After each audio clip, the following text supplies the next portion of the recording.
Well, an unlucky 13 that happens to hit day 2 when Test cricket is played at Kingsmead. That's the average number of wickets to fall on the second day of a cricket match, of a Test match in the last 4 Tests at Durban, as opposed to day 4, 3, 5 and 1.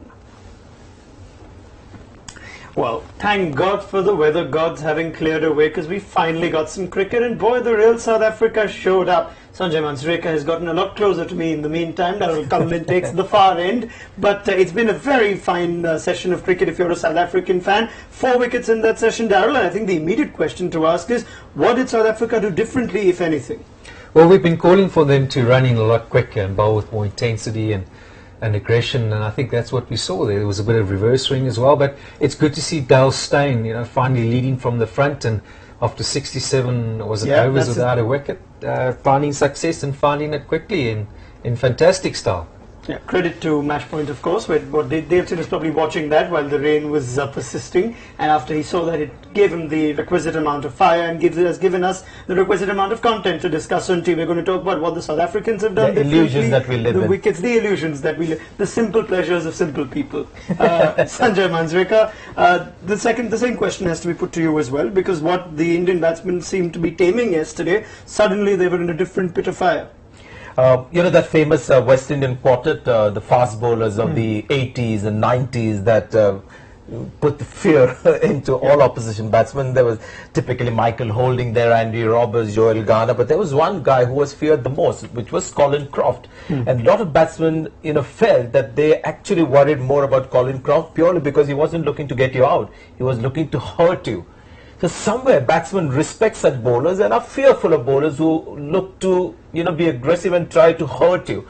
And I felt that the South African bowlers, especially Steyn and Mockle, just didn't use that aspect in their bowling that much, to be intimidating, to put a little bit of fear in the batsman. And I saw that in the morning session. I think there was an effort to bowl some balls in the ribs, and once you start doing that, the balls that are pitched up just start having more of an effect. Yeah, well, you'd know if you saw the morning show. We titled it "South African Bowlers Haven't Scared Indian Batsmen Enough." Well, they did just that in this session, or at least they attempted to do just that. Quick reminder of where the match stands at T on day 2, on a rain-affected day 2. India 271 for 5. The overnight batsman couldn't add more. Murali Vijay, unfortunately for him, couldn't go on and make 100. Chideshwar Pujara went early as well. Dale Steyn 3 for 87 after he went 67 overs without a wicket in this Test series. India 271 for 5. Dhoni at the crease, Rahane at the crease. And the question has to be asked. Suddenly day 2 seems to be a different ground, a different pitch. Daryll Cullinan, we tried to predict and see what this pitch would be with that rain and with that moisture. Explain something of it, and why is it that this second day yields so much more in the wickets column? Maybe the tides come in. There's always talk about that at Kingsmead, but I think it's one of those sort of odd things, because South Africa in the past have been bowled out for low scores, and whether it's to do with the pitch, perhaps overhead conditions, perhaps their swing. What's noticeable as well is that I think the greatest concern day 4 and 5. He plays better and better. Maybe it's got to do with the second inning, sides not coping in terms of what they're having to set the opposition a score. But I think, as you can hear, I'm battling to find the right answer. Yeah, it's a little freakish. It doesn't make studio shows and experts look good when you're trying to analyze the pitch, and it goes totally opposite. We showed you numbers that just elaborates further how day 2 is so much more different from the other days. Is that in the mind of a batting team, that it's only going to get easier, and how does that play in your mind on day 2 on a rain-affected game, Sanjay? I'll tell you something, cricketers look at the numbers least. I mean, during my playing days, we had no idea when we landed up at Durban at what the record was at Durban at day 3, 4 and 5. And sometimes, you don't have answers to what happens out there. I think the one indication was clear that the South Africans were perhaps hurt, especially Steyn.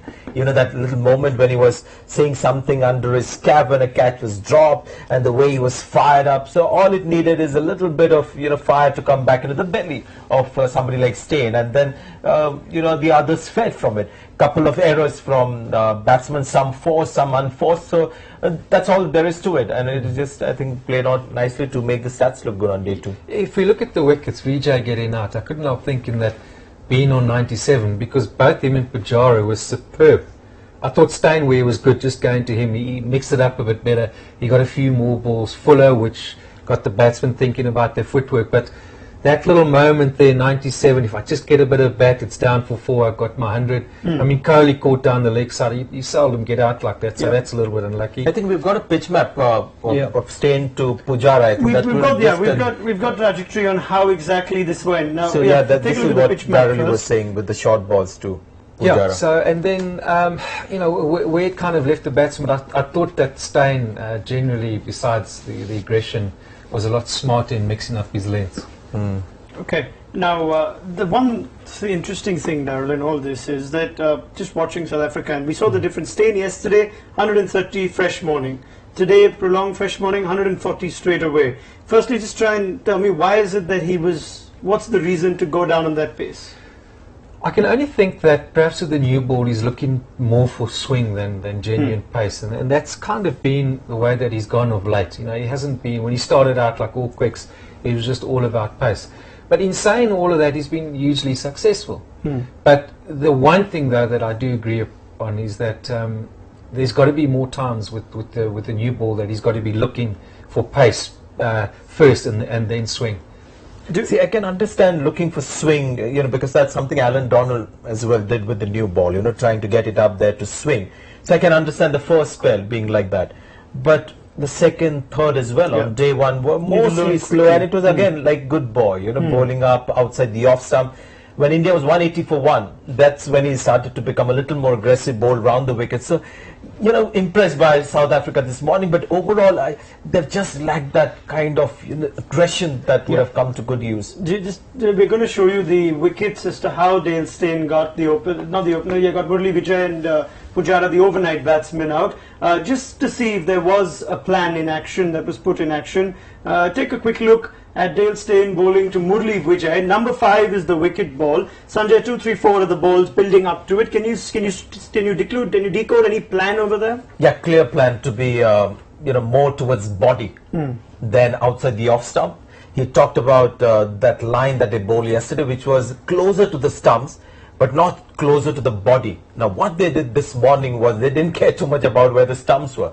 They cared about where the ribs of the batsman were, and that's where they were attacking the batsmen, both Pujara and Murali Vijay. And, everybody's got survival instincts. They start worrying about, protecting their body, and sometimes you just reach out for balls too much on the leg side. Now, plan A also worked today, because it wasn't just the short stuff that was getting them. It could have had a role, but Pujara got out the conventional. Yeah, one of those rare occasions. Wicket ball is number 3 for you guys are looking at those trajectories.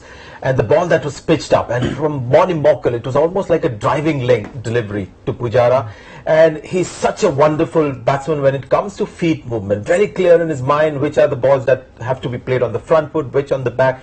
On that occasion, if you go back and see the replays wherever you get to see it, you'll see that he's made that little move, and then once you get onto the front foot, the ball is a bit too full, so he just went towards it with the bat. So slightly surprised Pujara, one of those rare occasions where he was not decisive with footwork because of the length. Yeah, now 1, 2 and 3 in those balls, you can see 1 shorter, 2 little fuller, 3 little fuller. So there is an obvious plan of sorts. Daryll, which begs the question, is this the South Africa that made something happen and that inspired them, rather than the South Africa that, let me see if I can get the question right here. Do they need something to happen to fire them up, or can they not come fired up to make something happen? That's a good question, because I do sense that, and I said it during the first test match, we're often playing catch-up. We often need to go to a break and then regroup and then sort of discuss where to go to next. And on the field, it's not kind of happening, whether the captain's getting together with the bowlers more often, or coming out with a clear plan right there and then to say, let's change things. Now, that ability which you often would see in captains, I think Dhoni's got a bit of that. You call it cricket nice, where they can suddenly see things differently and make things happen. They've been rather just reactive to what the Indians are doing, and then the Indians have played very, very well. They haven't shown much in this test match, in the series, in fact, where they are going to allow South Africa necessarily to get on top. I mean, they've played superbly well. Sanjay? We had Mohammad Azharuddin, who I played under a lot, and he was that kind of a captain, who used to feel good if he had made plans for the next one hour. That he had decided in his head that these 4 bowlers will bowl those 4 over spells, and he would be relaxed, that he's made the plan for the 1 hour. And that's where I think Graham Smith also goes a bit like Azhar. For example, Ajinkya Rahane, I think this is the 3rd time in the series where he's come into bat and he has faced bowlers like J.P. Jumini at the Wanderers. Peterson today. Peterson and Callis were the bowlers that he was facing right at the start. I know now Graham Smith was planning for the second new ball and was worrying about what's going to happen 1 hour later. He wanted all his bowlers fresh. But these are the moments to seize. He's got wickets with the old ball, so why is he waiting for that new ball to give him another breakthrough? In the meanwhile, you allowed Ajinkya Rahane at least 30-35 minutes at the crease to build an innings against his least effective bowlers, Callis and Peterson. That's where I don't know where Graham Smith is coming from. Daryll. To be fair to Graham Smith, he can't be responsible for everything. Yeah. The bowlers have also got to take responsibility for what they want to do, and they should also show the initiative. At the end of the day, too, there's a bowling coach. So you would say that I like the situation where they would come to the captain, perhaps before the match or even on the field, to say, right, what do you think about this? Where can we go with this batsman? And I'm not seeing enough of that, where you feel that everything's working together, but being led by the bowlers. I mean, Daryll Steyn's a very, very experienced guy, and a lot of things have worked for him.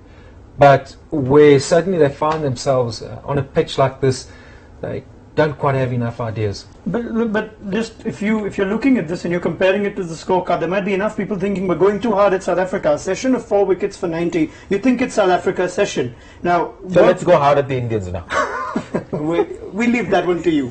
You can go unleash with the Indians. No, but what I'm trying to put is that it's not been a bad session for them. No, it hasn't. So we're just reiterating your point that they could always be ahead of the game and do things more. You're not always going to be. I think the point we're making is that perhaps that South Africa can be more proactive in terms of what they're trying to achieve. But I think you're spot on. At least the game's moving forward now. Yeah. Suddenly a couple of more wickets here. South Africa might be in batting tonight. The weather plays along and we get plenty of cricket in. And I think that's what we want to see, yes. Okay, now there has to be a mention made of the most extraordinary moment of that session. It was either take it or leave it for Rohit Sharma. Rohit Sharma chose to leave it, and he crashed into middle stump. I'm sorry, I'm seeing a funnier side to this, but this is a ball that's not pitched too short. It's just there. Sanjay Manjrekar hit the top of middle stump. How bad an error of judgment is this? Yeah, he'll be thinking after such a wonderful start to his Test match career, what's happening here in South Africa? All you can do is try and get into Rohit Sharma's head. That's a clear misjudgment of line and length. He goes in. I'm trying to just try and get into his head and go hard at them. Sanjay, I think how he would be thinking if he's gone in there. There've been a couple of wickets lost. So what is he thinking as a batsman? He's thinking about his weakness, which is reaching for balls outside the off stump. So he's thinking, I'm going to try and leave as many balls as possible, and he's just picked the wrong ball. It's a predetermined leave almost. We all go with some thought in a dominating thought in our mind as a batsman, especially when we are trying to survive. When you're in form and you're top of your game, you just react. Otherwise, you've got these important thoughts, and I'm sure that must have been one of the thoughts, that Rohit, leave balls outside the off stump. You don't need to play at them, and this one happened to be the wrong ball. That in comparison to Vijay and Pujara and Kohli, he's the one batsman, and I even sort of spoke about it in the one-day series, who I don't think is that convincing against pace. He's not a Darwin. But, when you walk to the crease, and I've been in this situation, done that twice in the same match, first ball. And where if your thoughts are occupied with I'm looking to leave then play, and perhaps the short balls in the back of your mind, you're not really watching it, and you don't really have an idea of where you're going to go next, and those negative thoughts can consume you. So I can't help thinking that that's maybe something that he was dealing with. But let's give Steyn credit as well. It was a brilliant ball. It tailed in late. Bad leave, granted, taken, but with the ability of Steyn to run in there and just go straight in there first up was a brilliant piece of bowling, I thought. Yeah, I think Daryll is right to make his own assessment of Rohit Sharma, but we did that rating thing before the South African series about potential successes of all the batsmen, and time will tell who's right, but I still feel Rohit Sharma has the game for this kind of a challenge. Time will tell. It's not been a great start to his career in South Africa. We're running short of time, gentlemen, so make it a quick rally. He's got the talent to get through it. I think more than Darwin. I mean, he'll come through it. Okay, I like it when Daryll Cullinan, he takes it quickly when I ask him to. Sometimes even when I don't ask him to. But yeah, let's quickly dedicate our 60 seconds to Jacques Kallis. That's all the time we can give him because we're almost heading to live action. Now, how good has he been as an all-rounder? Hundreds and fifers in the same match. It's a rare feat in the long history of cricket. Only 4 people featured on that list. Ian Botham is there, Gary Sobers is there, Mushtaq Mohammed. These are big names that you're looking at, and Jacques Kallis is there. He's done it twice. Oh, Beefy's done it 5 times. You look back at that and smile with Surrey and Terence Botham. So yeah, that's our little moment to Jacques Kallis. We can't give him any more time because he's already on the field, as are everybody else. Quick summary of where we are at this stage. I'll just take a look at where we are. Yeah, we're 271 for 5 on day 2. It's going to be a long session, so we will be back at 6 p.m. local time. That's 9:30 p.m. India time. If you'd like to join us for match point, Rane and Dhoni to resume. South Africa, what will they resume? Let's take a look. We'll see you at Stumps. Ta-da.